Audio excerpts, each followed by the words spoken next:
59 years ago today, John Glenn orbited the Earth and returned safely. And while many new and innovative ideas put him into orbit, it was actually old math that brought him back safely.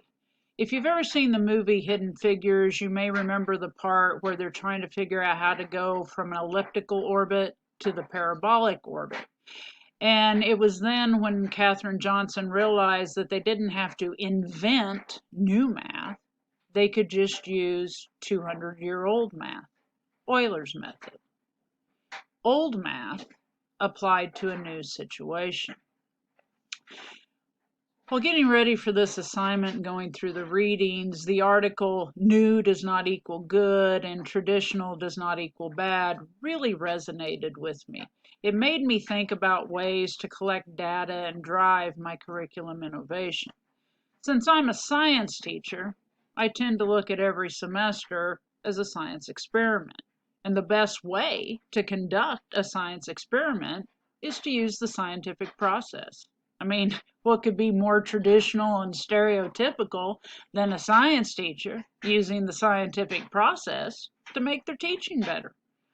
The first step in the process is to identify the problem.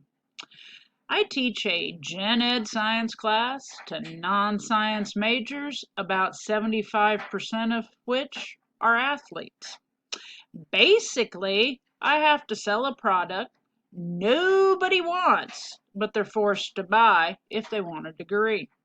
So, my biggest problem is making the content meaningful, making them understand why they need to know this.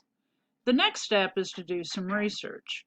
Over the last 3 years, I've focused my research on making content meaningful, career readiness, learning to learn, soft skills, critical thinking, problem solving, life skills.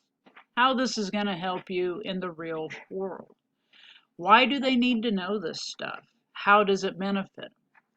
My ultimate goal every semester is to make my students better humans, but I also realize those humans need the skills necessary to survive in an ever-changing workplace. Next, I form a hypothesis. My administrators seem to be very focused on things like retention and pass rates, so my hypothesis looks something like this. If I can make the content more meaningful to my students, then my retention and pass rates will be better. I try to design hands-on experiments and focus on creative and critical thinking skills. I apply the content to real life and I have them reflect on what they learned, how they learned it, and why. I conduct multiple trials and I isolate different variables and I collect data. Lots of data. Science and math teachers love data, especially quantitative data. So I keep track of retention rates and pass rates, but I also keep track of individual progress or maybe even lack of progress. In what areas and on what types of activities do the students perform best, the worst? Sherry, the scientist, loves quantitative data. But Sherry, the educator, needs the qualitative data as well. I collect qualitative data through reflections, informal assessments, and anonymous surveys. Anonymous student feedback is critical to my course design. I really do value their input and their suggestions, and I actually make changes based on their feedback. I might think a lab or activity is great, but the students may not feel like they learned anything from it at all. Sometimes they even have suggestions for ways activities could be improved. I try to do surveys about 3 or 4 times a semester. I do one at the beginning just to get an idea of what their attitudes towards science and learning are.